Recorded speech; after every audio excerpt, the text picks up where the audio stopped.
හාමුදුරුවනේ සාදු සාදු සාදු නමෝ තස් භගවතු අරහතෝ සම්මා සම්බුද්දස්ස නමෝ තස් භගවතු අරහතෝ සම්මා සම්බුද්දස්ස නමෝ තස් භගවතු අරහතෝ සම්මා සම්බුද්දස්ස බුද්ධං සරණං ගච්ඡාමි බුද්ධං සරණං ගච්ඡාමි ධම්මං සරණං ගච්ඡාමි ධම්මං සරණං ගච්ඡාමි සංඝං සරණං ගච්ඡාමි සංඝං සරණං ගච්ඡාමි ဒုတိယံ පි බුද්ධං සරණං ගච්ඡාමි ဒုတိယံ පි බුද්ධං සරණං ගච්ඡාමි ဒုတိယံ පි ධම්මං සරණං ගච්ඡාමි ဒုတိယံ පි ධම්මං සරණං ගච්ඡාමි ဒုတိယံ පි සංඝං සරණං ගච්ඡාමි ဒုတိယံ පි සංඝං සරණං ගච්ඡාමි တတိယံ පි බුද්ධං සරණං ගච්ඡාමි တတိယံ පි බුද්ධං සරණං ගච්ඡාමි တတိယံ පි ධම්මං සරණං ගච්ඡාමි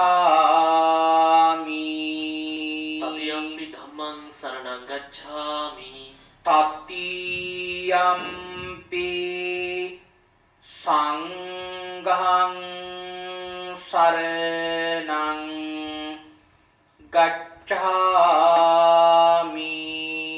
တတိယံ පි සංඝං සරණං ගච්ඡාමි පානාති පාතා වේරමණී සික්ඛාපදං සමාදියාමි පාණාතිපාතා වේරමණී සික්ඛාපදං සමාදියාමි අතින්නාදානා වේරමණී සික්ඛාපදං සමාදියාමි අතින්නාදානා වේරමණී සික්ඛාපදං සමාදියාමි කාමේසු මිච්ඡාචාරා වේරමණී සික්ඛාපදං සමාදියාමි කාමේසු මිච්ඡාචාරා වේරමණී සික්ඛාපදං සමාදියාමි මුසාවාදා වේරමණී සික්ඛාපදං සමාදියාමි මුසාවාදා වේරමණී සික්ඛාපදං සමාදියාමි සුරාමේරය මච්චපමා දට්ඨානා වේරමණී සික්ඛාපදං සමාදියාමි සුරාමේරය මච්චපමා දට්ඨානා වේරමණී සික්ඛාපදං සමාදියාමි අප්පමාදේන සම්පාදේත ආමබන්තේ සාදු සාදු සාදු සමන්ත චක්ඛවාලේසු අත්‍රා ගච්ඡන්තු දේවතා සද්ධම්මං මුනි රාජස්ස සුනන්තු සග්ග මොක්ඛදං ධම්මස්සවන කාලෝ අයං බදන්තා ධම්මස්සවන කාලෝ අයං බදන්තා ධම්මස්සවන කාලෝ අයං බදන්තා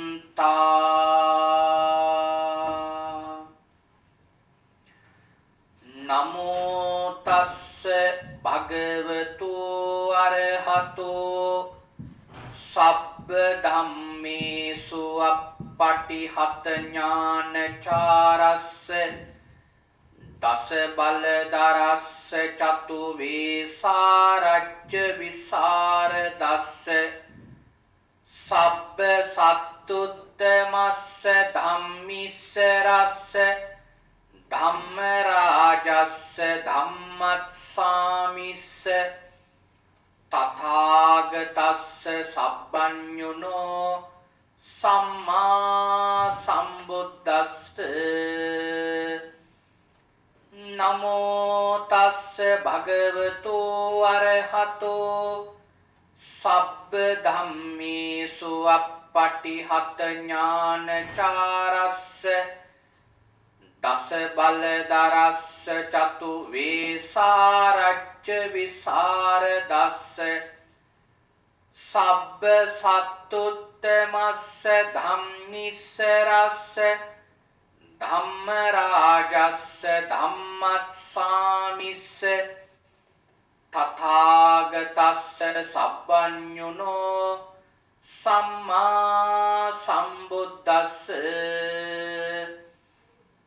නමෝ තස්ස භගවතු අරහතෝ සබ්බ ධම්මේසු අප්පටිහත ඥානචාරස්ස දස බල දරස්ස චතු වේසාරච්ච විසර දස්ස සබ්බ සත්තුත්තමස්ස ධම්මිස්ස රස්ස ධම්ම රාජස්ස ධම්මස්සාමිස්ස තථාගතස්ස සබ්බඤුනෝ සම්මා සම්බුද්දස්ස උතුම් වූ භාග්‍යවතුන් වහන්සේට මාගේ උතුම් නමස්කාරය වේවා. ධම්මස්වාමී ලෝකස්වාමී භාග්‍යවතුන් වහන්සේටයි ධර්මයක් දේශනා කරන මේ වෙලාවේ මාගේ මොවින් වැරදි වචනයක් පිට නොවේවා, මිත්‍යා දෘෂ්ටික වචනයක් පිට නොවේවා, මගේ අදහසක් ධර්මයට විරුද්ධව පිට නොවේවා.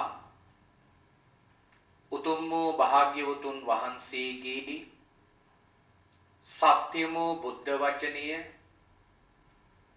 භාග්‍යවතුන් වහන්සේ සතුටු වෙන ආකාරයට දේශනා කරන්න මට ශක්තිය ලැබේවා. මාගේ මුවින් වැරදි වචනයක් පිට නොවේවා. භාග්‍යවතුන් වහන්සේගේ ඒ උතුම් සත්‍ය වචනේ දේශනා කරන්නට සියලුම ආර්යයන් වහන්සේලාගේ අනුග්‍රහය ලැබේවා. සියලු සත්පුරුෂයන් වහන්සේලාගේ අනුග්‍රහය ලැබේවා. සියලු ශාසන ආරක්ෂකයන් වහන්සේලාගේ අනුග්‍රහය ලැබේවා. හැම දිනාටම භාග්‍යවතුන් වහන්සේගේම ධර්මයේ අවබෝධ කරගෙන උතුම් චතුරාර්ය සත්‍ය ධර්මයේම අවබෝධ කරගනිත්වා. සාදු සාදු සාදු.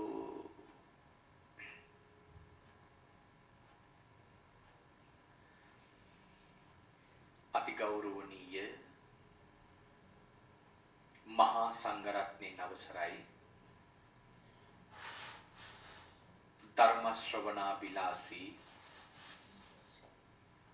ශ්‍රද්ධා බුද්ධ සම්පන්න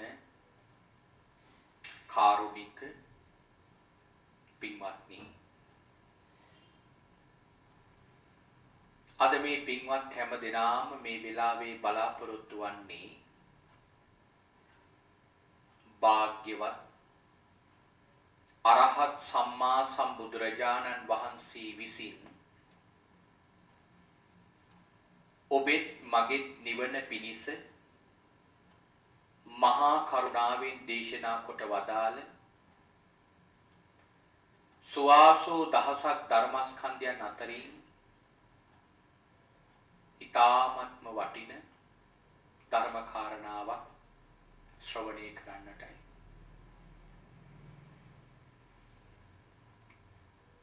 වස්සාන කාලයේ ඔබ හැම දිනාගේම හිතසුව පිණිස බෞද්ධ රූපවාහිනිය මගින් සජීවී සද්ධර්ම දේශනා මාලාව විශේෂ දේශනා මාලාවක් ඇටියට දේශනා කරවන්නට කටයුතු සූදානම් කරගෙන තිබෙනවා. භාග්‍යවතුන් වහන්සේගේ ධර්මයේ අඩංගු බුදුරජාණන් වහන්සේ බුදුමුවින්ම ලෝකයා කෙරෙහි අනුකම්පාවෙන් වදාළ සූත්‍ර ධර්මයන් එක දවසකට එක සූත්‍රයේ බැගින් දේශනා කරවන්නට සූදානම් කරගෙන තිබෙනවා. ඒ අනුව අද දේශනාව සඳහා සූදානම් කරගෙන තිබෙන සූත්‍රය තමයි මජ්ක්‍ධිම නිකායේ තුන්වෙනි පොතේ අනුපද වග්ගයේ පළමු වන සූත්‍රය වන අනුපද සූත්‍රය. මජ්ක්‍ධිම නිකායේ තුන්වෙනි පොතේ අනුපද වග්ගයේ පළමු සූත්‍රය වන අනුපද සූත්‍රය. බොහොම ගැඹුරු දේශනාවක්. දේශනාවේ සංකීර්ණ බව වැටහෙන්න පුංචි උදාහරණයක් කියන්න. කොයිතරම් ගාම්භීර දේශනාවක්ද කියලා කියනවා නම් මේ දේශනාව විකෙට්ටි කාලයක් තුල දේශනාවේ සාරේවත් විග්‍රහ කරන්න අපහසුයි. ඒ තරම් ගැඹුරුයි.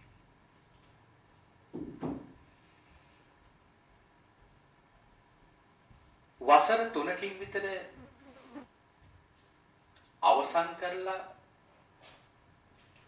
සූදානම් වෙන විභාගයක පාඨමාලාවක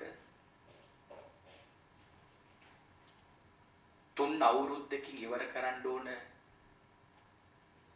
ඒ විෂය කරුණු එක සතියකින් උගන්වන්න පුළුවන්ද? අමාරුයි. ඊටත් වඩා ගැඹුරු කරුණක් තමයි මේ අනුපද සූත්‍ර දේශනාව මේ පුංචි වෙලාවක් තුළ කියන එක. ඒ නිසා මේ දේශනාවේ මම බලාපොරොත්තු වෙනවා සාරයටත් වඩා රසවත් බව මේ පින්වතුන්ට කියලා දෙන්න. උනන්දුව තියෙන ධර්ම රසය වැටහෙන ධර්මකාමී පින්වතුන්ට පුළුවන් ත්‍රිපිටක පොතේ මේ සූත්‍රය, එහි අට කතාව, එහි ටීකාව මනාකොට අධ්‍යයනය කරන්න. හැබැයි ටීකාවේ සඳහන් කරනවා සමහර වචනවල අර්ථ වටහා ගන්න සූත්‍ර පිටින් කියවන්න ඕන. එතකොට හිතන්නකො මේ දේශනාවේ සංකීර්ණ බව කොච්චරද කියලා. එක වචනයක් කියලා ටීකාවේ කියලා තියෙනවා මේකේ ඉතුරු ප්‍රමාණය දැනගන්න මේ අසවල් සූත්‍ර ටික කියවන්න. ඒ තරම් දිගහැරෙන සූත්‍රයක්. මේ අනුපද සූත්‍රය ඇසුරු කරගෙන දේශනාවක් පටන් ගත්තොත් පැය 20ක් 30ක් විතර කියන්න පුළුවන් දේශනා මාලාවක්. ඒ තරම් ගැඹුරු ඊටාම වැදගත් සූත්‍ර දේශනාවක් මේ දේශනාව කියලා කියන්නේ. මුලින් මේ කාරණාවල් ටික මතක් කළේ දේශනාවට යම් අසාධාරණයක් වුණොත් ඒක ධර්මයට කරන අගෞරවයක් නිසා. ඒ නිසා අපි කාලේ තියෙන ප්‍රමාණයට අපි මේ දේශනාවේ තිබෙන රසවත් බව අද මේ පුංචි වෙලාව තුළ අපි වටහා ගන්න උත්සාහ කරගමු. මේ අනුපද සූත්‍ර දේශනාව කරන්නේ ඇත්තටම මේ සම්බුද්ධ ශාසනයේ වැඩ හිටපු කිසිම ශ්‍රාවකයෙකුට අභිභවනය කරන්නට බැරි මහා පුණ්‍යස්කන්ධයක් බඳු ශාසනයේ පළමු ශ්‍රාවක භාවයට පත් වෙච්ච සාරිපුත්ත මහරහතන් වහන්සේගේ ගුණ සමුදාය ගැන කියවෙන දේශනාවක්. සාරිපුත්ත මහරහතන් වහන්සේ විශේෂ ස්ථානයකින් අග්‍රස්ථානයටපත් වුණා. උන්වහන්සේ අගතැන්පත් වුණේ ප්‍රඥාවන්තයින් අතරින් අග්‍රස්ථානය. අපේ භාග්‍යවතුන් වහන්සේ ඒ සාරිපුත්ත මහරහතන් වහන්සේගේ ප්‍රඥා මහිමේ පිළිබඳව උන්වහන්සේගේ අග්‍රස්ථානයේ පිළිබඳවයි මේ අනුපද සූත්‍රයේ භාග්‍යවතුන් වහන්සේ දේශනා කරන්නේ. හැබැයි මේ සූත්‍රය හරි විශේෂයි. අපි මුගලන් මහරහතන් වහන්සේ කුමන කාරණාවකින් අග්‍රස්ථානය ලැබුවද?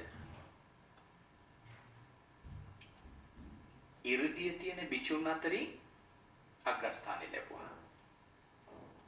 ඉර්ධිමත් භික්ෂුන් අතරින් අග්‍රස්ථානය ලැබුවේ මුගලන් මහරහතන් වහන්සේ. අනුරුද්ධ මහරහතන් වහන්සේ දිව්‍යමය ඇස ලබන භික්ෂුන් අතරින් දිවස්ලාවින් අතරින් අග්‍රස්ථානය ලැබුවා අනුරුද්ධ මහරහතන් වහන්සේ. හැබැයි අපේ ධර්මයේ ඉර්ධිය ගැන විතරක් කියවන දේශනාවක් නෙයි. දිව්‍යමය ඇස ගැන පමණක් කියවන දේශනාවක් අපේ ධර්මයේ නෙයි. හැබැයි භාග්‍යවතුන් වහන්සේ සාරිපුත්ත මහරහතන් වහන්සේගේ අග්‍රස්ථානයේ පිළිබඳව විශේෂ අනුග්‍රහයක් කරලා තියෙනවා. උන්වහන්සේගේ අග්‍රස්ථානයේ ගැන වෙනම දේශනාවක් කරලා තියෙනවා. ඒ මේ අනුපද සූත්‍රය තුල. ඒකට හේතුව මොකක්ද? හේතුව පින්වතුනි අට කතාවේ පැහැදිලි කරලා තියෙනවා. මුගලන් මහරහතන් වහන්සේගේ තියෙන ඉර්ධිමත් බව ප්‍රකටයි. මොග්ගල්ලානත්තේ රස්ස ඉද්ධිමතා ගුණෝපාකට. මුගලන් හාමුදුරුවෝගේ ඉර්ධිමත් බව ප්‍රකටයි. ඇයි උන්වහන්සේ ඉර්ධිපාන වෙලාවල් වල ප්‍රසිද්ධියේ ශ්‍රාවකයෝ දැකලා තියෙනවා, ජනතාවක් දැකලා තියෙනවා. අපි මහා කාශ්‍යප මහරහතන් වහන්සේ දූතාංග ධාරීන් අතරින් අග්‍රස්ථානය ලැබුවා. මහා කාශ්‍යප මහරහතන් වහන්සේගේ මේ අග්‍රස්ථානය ප්‍රකටයි. මොකද උන්වහන්සේ දූතාංග දරනවා, විචුනාසල දන්නවා. සමහර දූතාංග තියෙනවා රහසේ පුරන්න අපහසුයි. ඒකට උන්වහන්සේගේ දූතාංග විචුනාසලට ප්‍රකටයි. උපාලි මහරහතන් වහන්සේ විනයදර භික්ෂුන් වහන්සේලා අතරින් අග්‍රස්ථානය ලැබුවා.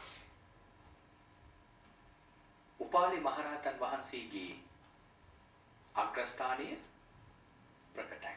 කවුරුත් දන්නවා. දැකලා තියෙනවා, හොඳින් දන්නවා.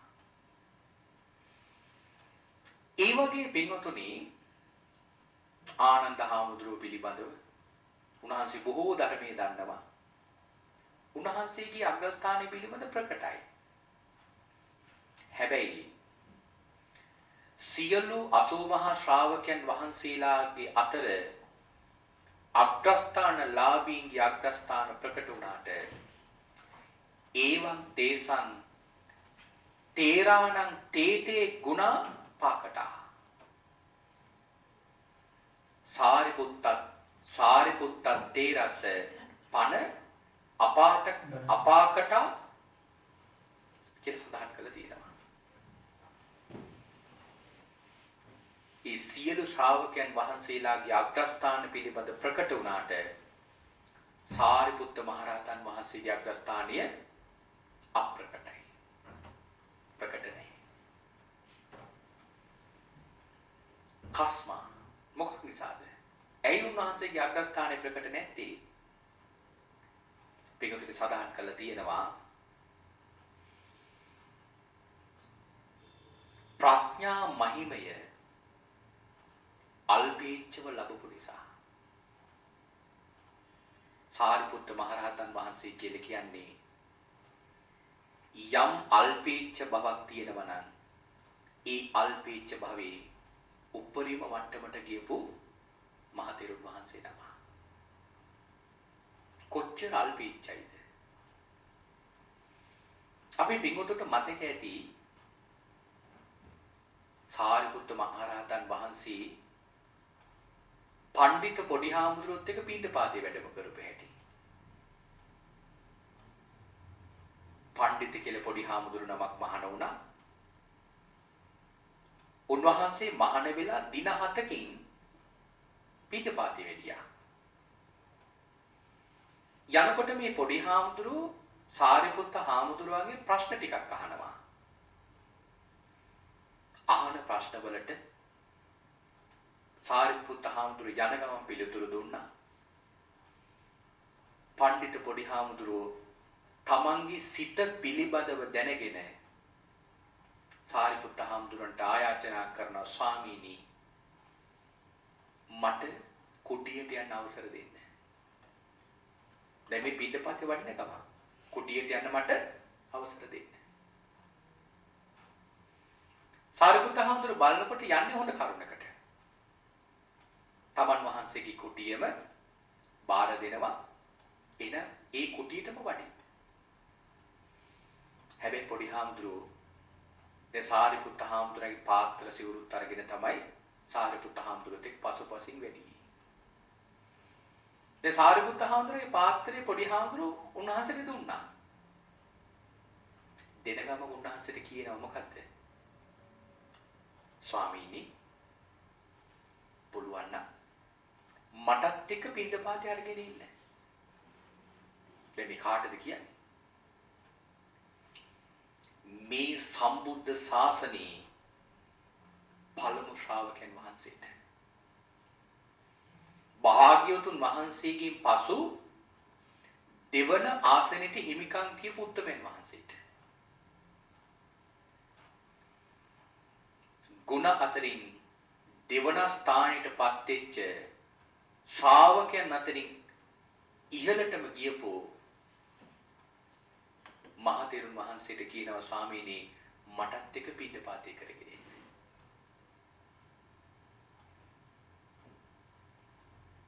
එහෙම ඉහළට ගියපු අයට කොච්චර කේන්තියක් ඇති වෙනවද? නමුත් සාරිපුත්ත හාමුදුරුවෝ මොකද කළේ? එක බාරගත්තා. සාරිපුත්ත හාමුදුරුවෝ පිටපාතේ වඩින තීරණය කරනකොට ආයමත් පොඩි හාමුදුරුවෝ තවත් දෙයක් කියනවා. ස්වාමීනි පුළුවන් නම් ඔබ වහන්සේ මට ওই පිණ්ඩපාතෙට රෝහිත මාංශ දානයක් අරගෙන ඉන්න. දැන් පිණ්ඩපාතේ විතරක් ගෙන කියලා කියන්නේ කියනව මොනවද?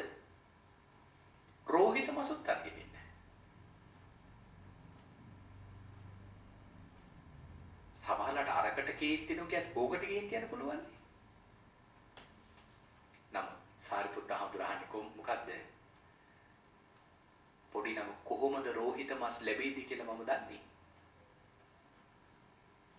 ඒ වෙලාවේ කියනවා පොඩි හාමුදුරුවෝ ස්වාමීනි බැරි වෙලාවක්වත් ඔබ වහන්සේගේ පිනට නොලැබුණොත් ස්වාමීනි මගේ පිනට හරි ওই දේ ලැබේ. මොකද මේ තරමටම පොඩි හාමුදුරුවෝ මහා පුණ්‍යවන්තේ. පඬිතු පොඩි හාමුදුරුවන්ගේ කතාව කියවල බලන්න. ධම්මපදී හරි අපූර්වට ඒ කාරණා විස්තර කරලා තියෙනවා. උඩකං හිනයන්ති නිට්ටිකා කියන මේ ගාථාවට. ඒතර බලන්න සාරිපුත්ත හාමුදුරුවෝ කොච්චර නිහතමානීද. තවත් දවසක් එක පොඩි හාමුදුරුවෝ නමක් ඇවිල්ලා කියනවා ස්වාමීනි ඔබ වහන්සේගේ ওই සිවුරේ කොනක් බිම ගෑවෙනවා. දැන් මේ ශාසනයේ සියලු ඥානයන් අතරින් බුදුරජාණන් වහන්සේටයි පසේ බුදුරජාණන් වහන්සේට පමණක් පහළට වැටෙන සියලු ශ්‍රාවකයන් වහන්සේලා අභිභවනය කරපු මේ මහ තෙරුන් වහන්සේ අතින් උණු වරදක් පොඩි හාමුදුරු වෙන්නලා දුන්නා. සමහර කෙනෙකුට පින්වතුනි කොච්චර කීර්තියයිද. නමුත් පින්වතුනි සාරිපුත්ත හාමුදුරු සිවුර හදාගෙන අර හත් හැවිරිදි සාමණේරයන් වහන්සේගේ ළඟට ඇවිල්ලා අත් දෙක එකට එකතු කරලා අහන්නේ මොකද්ද? ආචාර්යනි දැන් හරිද? බලන්න කොච්චර නිහතමානී බවක් තියෙනවද කියලා. කෙනෙකුගේ අඩුපාඩුවක් පෙන්වලා දෙනකොට කොච්චර කීර්තිය යනවද? බාල කෙනෙක් වැඩිහිටි කෙනෙක්ගේ අඩුපාඩුවක් නෙමෙයි. වැඩිහිටි කෙනෙක් බාල කෙනෙකුගේ අඩුපාඩුවක් පෙන්වලා දෙනි කොච්චර කීර්තිය යනවද? නමුත් සාරිපුත්ත හාමුදුරු කියන්නේ ආචාර්යනි මේ ප්‍රමාණවත්ද? දැන් හරිද?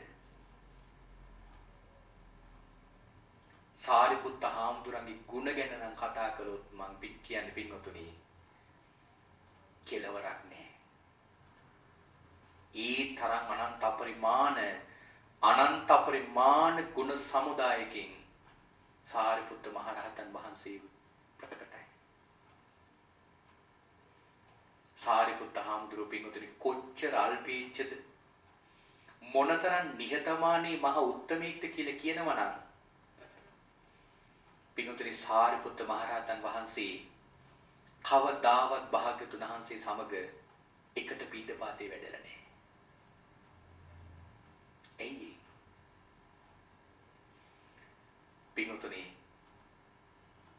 බුදුරජාණන් වහන්සේ ප්‍රධාන මහා සංඝරවණ පිටපාතේ වැඩියෙන් පස්සේදී සාරිපුත්ත මහ රහතන් වහන්සේ අර ගියපු සියලුම භික්ෂුන් වහන්සේලාගේ කුටිවලට ගිහිල්ලා දිවා ස්ථාන රාත්‍රී ස්ථාන වලට ගිහිල්ලා භාවනා කරන ස්ථානවල වලට ගිහිල්ලා වැසිකිලි කැසිකිලි වලට ගිහිල්ලා සියලුම ස්ථාන වලට ගිහිල්ලා පින්වතුනි සාරිපුත්ත හාමුදුරු බලනවා මොනවා හරි අඩුපාඩුවක් තියෙනවද කියලා. වැසිකිලි වල වතුර ඉතුරු කරලා තියෙනවා නම් ඒව විසි කරලෙනවා. වාජන හොදලා නැත්නම් ඒ වාජන ටික හොදනවා. ඇදම් පුටු මේසාදී හරියට හදලා නැත්නම් ඒ සියල්ලම පින්වතුනි ගසලා හරියට හදලා ඒ පින්වතුනි සාරිපුත්ත හාමුදුරුවෝ අන්තිමට මුළු පිටපාතේ වඩිනවා කියලා කියන්නේ.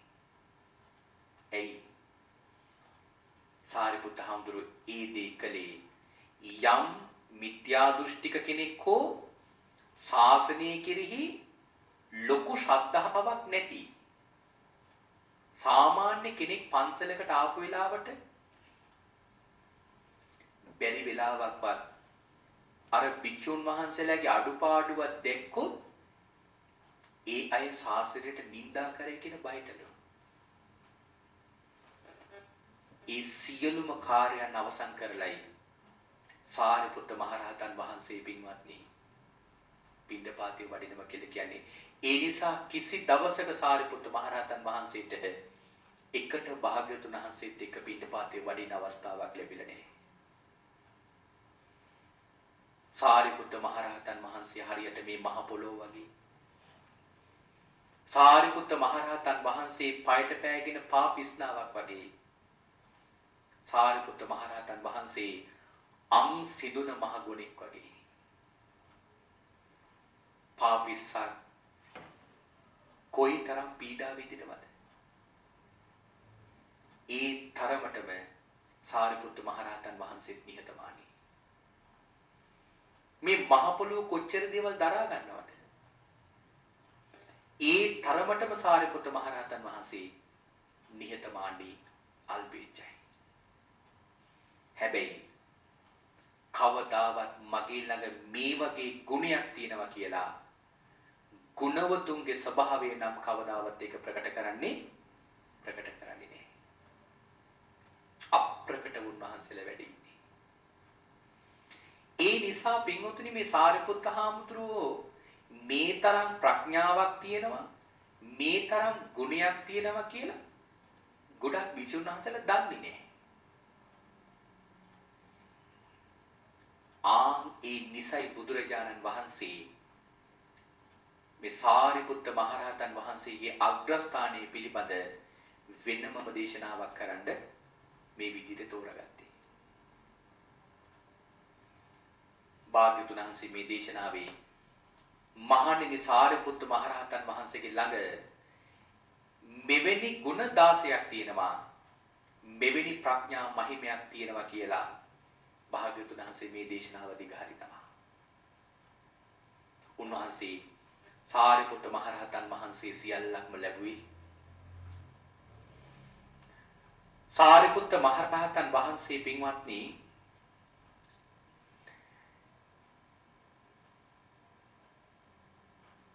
දීඝනක පරිබ්‍රාජකයාට ධර්මයේ දේශනා කරන කොටයි සාරිපුත්ත මහරහතන් වහන්සේ අරහත් ඵලය ලබන්නේ.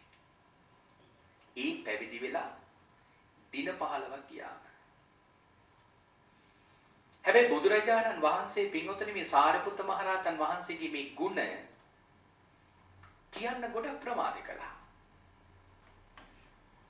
ඒකට හේතුව සඳහන් කරලා තියෙන අට කතාවේ සමහර දෙනෙක් ඉන්නවා තවත් කෙනෙකුගේ ගුණයක් කියනකොට ඒක ඒ තරම් කැමැත්තක් නැහැ. ඇසුරු නොකර ගුණ නොදන්න කෙනෙකුට ගුණ පිළිබඳව දේශනාවක් කළොත් භාග්‍යවතුන් වහන්සේට චෝදනා කරන්නත් පුළුවන්. ඒ එහෙම චෝදනා කරන්නේ භාග්‍යවතුන් වහන්සේට අග්‍ර ශ්‍රාවකයන් වහන්සේලා දෙනමට අග්‍රස්ථාන ලබා දෙද්දී භික්ෂුන් වහන්සේලා චෝදනා කළා මොකක් කියලාද? බුදුරජාන් වහන්සේ අග්‍රස්ථාන දෙන්නේ මූණ බලලා කියලා. එතකොට හිතන්නකෝ සාරිපුත්ත මහරහතන් වහන්සේ මොගලන් මහරහතන් වහන්සේ කොයිතරම් ශෝභමානයිද? මේ භික්ෂුන් වහන්සේලාට හිතලා තියෙන්නේ මේ අපි ඔක්කොටම වඩා මේ දෙනම ලස්සනයි. ඒ නිසා බුදුහාමුදුරුවෝ මේ දෙනමට අග්‍රස්ථාන දුන්නා කියලා.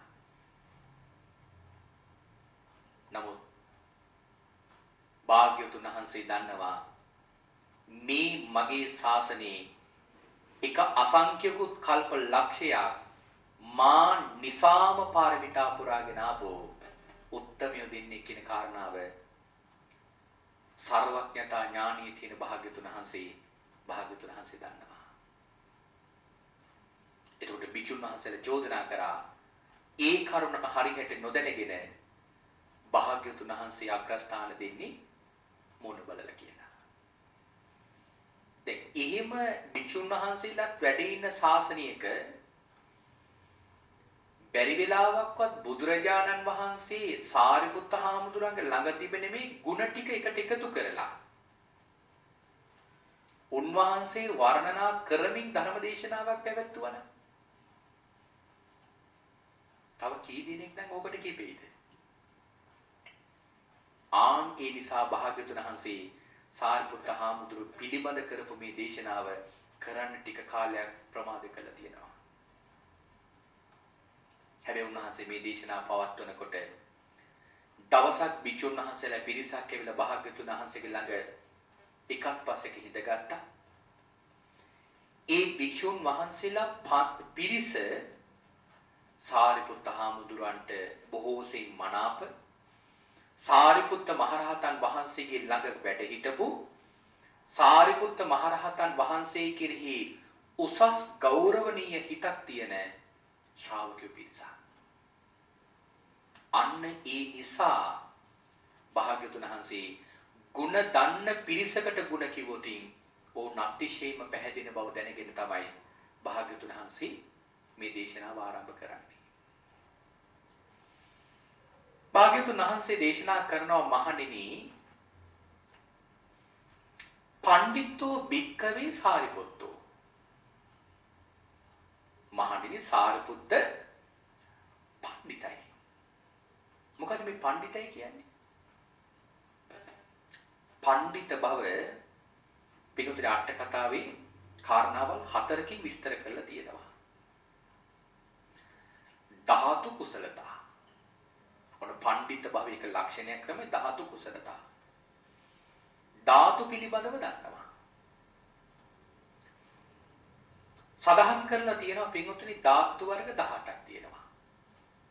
චක්කු ධාතු, රූප ධාතු, සෝත ධාතු, එහෙම ධාතු වර්ග 18ක් තියෙනවා.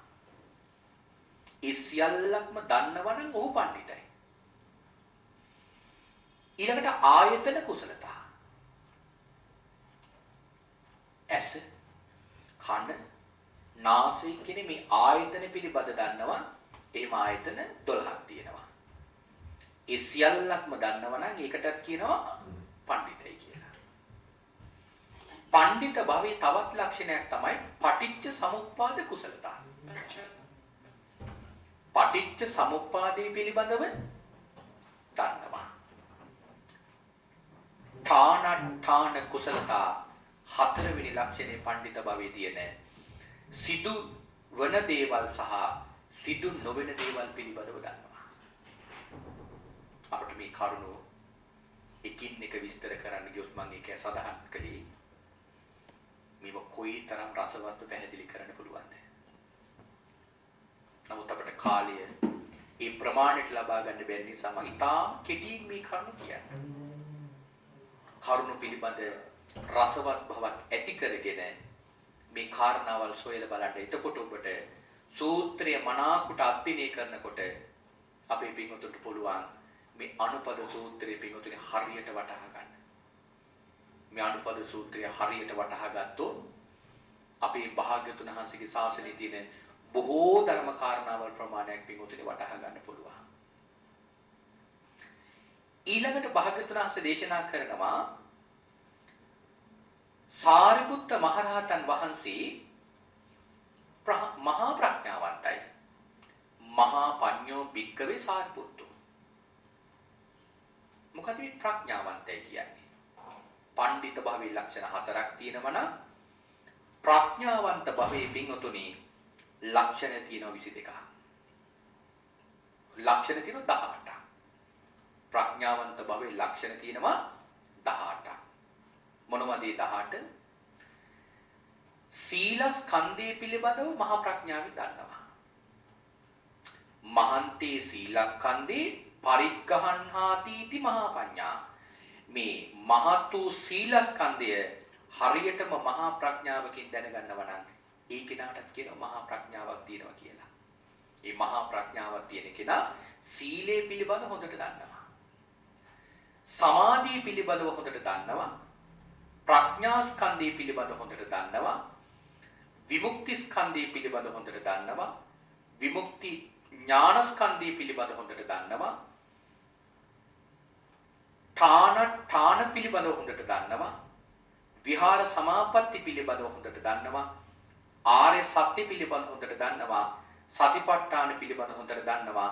සම්‍යක් ප්‍රධාන, ඉද්ධිපාද, ඉන්ද්‍රිය, බල, බොජ්ජංග, ආර්ය මාර්ග, සාමාන්‍ය ඵල, අභිඥා, නිර්වාණය කියන මෙන්න මේ සියල්ලක්ම ඥාණයෙන් පරිග්‍රහණය කරලා තියෙනවා නම් ඒ කෙනාටත් කියනවා මහා ප්‍රඥා කියලා. එහෙනම් සාරිපුත්ත මහරහතන් වහන්සේගේ ළඟ තිබෙන දෙවෙනි ප්‍රඥාව හඳුන්වන්නේ මහා ප්‍රඥාව. පළවෙනි ප්‍රඥාව පණ්ඩිතෝ. දෙවෙනි ප්‍රඥාව මහා පඤ්ඤා කියලා හඳුන්වනවා. මොනවද මේ සීලස්කන්ධය කියලා කියන්නේ? සීලස්කන්ධය කියලා කියන්නේ පින්වත්නි සීලේ පිළිබඳව තියෙන සෑම කාරණාවක්ම හොඳින් දැනගන්නවා. දැන් ටීකාවේ කාරණාව පැහැදිලි කරලා තියෙනවා. ප්‍රභේද මහන්තතාවය. සීලේ තිබෙන ප්‍රභේද දන්නවා. මොනවද ප්‍රභේද? පංච සීල, අෂ්ටාංග සීල, දසාංග සීල, සාමණේර සීල, උපසම්පදා සීල මේ වගේ පින්වතුනි සීලේ පිළිබඳ බොහෝ ප්‍රභේද තියෙනවා. ඒ සියල්ලක්ම ප්‍රඥාවෙන් දැනගෙන තියෙනවා සාරිපුත්ත හාමුදුරුවෝ. ඊළඟට පින්වතුනි තියෙනවා ඵලමහන්තතාවය. ඵලමහන්තතාවය කියලා කියන්නේ මෙන්න මේ වගේ ඵල සිල් රකින්න කෙනාට ලැබෙනවා කියන එක සාරිපුත්ත මහරහතන් වහන්සේ දන්නවා. ඊළඟට ආනිසංස මහන්තතාවය සඳහන් කරලා තියෙනවා. සිල් රකින්න කෙනාට මෙන්න මේ වගේ ආනිසංස ලැබෙනවා. දැන් උදාහරණයකට සඳහන් කරනවා නම් සිල් රකින්න කෙනෙකුට ඒ සීලේ පිළිබඳව මෙන්න මේ ප්‍රමාණය කරන කෙනාට සුගතියට යන්න පුළුවන්. මෙන්න මේ ප්‍රමාණයට සිල් රකින්න කෙනාට තමයි නිවනට යන්න පුළුවන්. සුගතියට යන්න පුළුවන් මෙච්චර ප්‍රමාණයක් සිල් රැක්කොත් මෙපමණ ප්‍රමාණයක් සිල් රැක්කොත් තමයි නිවනට යන්න පුළුවන්කමක් ලැබෙන්නේ. අන්න එහෙම තමයි මේ සීලේ පිළිබඳව දැනගන්නවා කියන්නේ. රහත් බව ලබන්න නම් මෙපමණට සිල් රකින්න ඕන. පසේ බුදු බව ලබන්න නම් මෙපමණට සිල් රකින්න ඕන. සම්මා සම්බුද්ධත්වයේ ලබන්න නම් මෙන්න මේ ප්‍රමාණයට සිල් රකින්න ඕන කියලා සීලේ පිළිබඳව දැනගන්නවා. සමාධි තියෙනවා සමත ක්‍රම 40ක්. ඒ සියල්ලක් පිළිබඳව සාරිපුත්තයන් වහන්සේ දන්නවා. ඒ සියල්ලක්ම දැනගන්න එකට කියනවා මහා ප්‍රඥා කියලා. ඊළඟට කියනවා භාග්‍යවතුන් වහන්සේ මහණෙනි මේ සාරිපුත්ත පුතු ප්‍රඥාවෙන් යුක්තයි. මොකද මේ පුතු ප්‍රඥා කියන්නේ පැතිරුණු ප්‍රඥාවකින් යුක්තයි. පැතිරුණු ප්‍රඥාවක් තියෙනවා කියලා කියන්නේ පින්වතුනි අර සීලස්කන්ධය පිළිබඳ සමාධිස්කන්ධය මේ සියල්ලක් පිළිබඳවම මනා පැතිරුණු ප්‍රඥාවක් තියෙනවා. ඊළඟට කියනවා මහණෙනි සාරිපුත්තයන් වහන්සේ හාස ප්‍රඥාවකින් යුක්තයි. හාස ප්‍රඥාව කියන්නේ සතුට බහුල ප්‍රඥාව. මොකද මේ සතුට බහුල ප්‍රඥාව කියන්නේ දැන් සිල් රකින්නකොට බොහොම සතුටින් සිල් රකිනවා. දැන් අපි හිතමු කෙනෙක් විකාල භෝජන සිල්පදේ රකිනවා. හැබැයි මේ කෙනා ඒ සීලයේ රකින්නකොට බඩගින්න තියෙනවා. කන්න අවශ්‍යතාවයක් තියෙනවා. හැබැයි දුකසේ ඉවසගෙන නම් ඒ සිල්පදේ රකින්නේ. ඒ කෙනාට හාසු ප්‍රඥාව නැහැ. හාසු ප්‍රඥාව තියෙනවා කියලා කියන්නේ කොහොමද? මනා සතුටකින් සිල් රකින්න කෙනාට. අපිට භෝජනීය මාත්‍රාත්මකතාවය ආහාර පිළිබඳ පමණ දැනගෙන ජීවත් වෙනවා. ආහාර පිළිබඳ පමණ දැනගෙන ජීවත් වෙනවා කියලා කියන්නේ දැන් අපි හිතමු 12 පහුවෙන් පස්සේදී Taman කැමතිම ආහාරයක් ලැබෙනවා. දැන් කන්න ආසාව තියෙනවා. නමුත් කන්නේ නැහැ මොකක් නිසාද? මේක කෑවොත් විකාල භෝජනට අහු වෙනවා. එතකොට මේ සිල්පදයේ රකින්නේ සතුටින්ද දුකසේද? දුකසේ. ඇයි? සිල්පදේ පිළිදෙන නිසා කන්නේ නැහැ. නමුත් කන්න ආසාවක් තියෙනවා. ඒ කෙනාට සතුට බහුල ප්‍රඥාවක් නැහැ. හාසු ප්‍රඥා කියන්නේ එහෙම කැමැතිම ආහාරයක් දැක්කත් ඒක දැකපු සැනින් ප්‍රතික්ෂේප කරනවා. අපිට කෙනෙක් නිදි මරනවා. දැන් සිල් ගන්න කෙනෙකුට කියලා තියෙන්නේ පැය 4යි නිදා ගන්න. රෑ 10ට නිදාගෙන උදේ 2ට අවදි වෙන්න.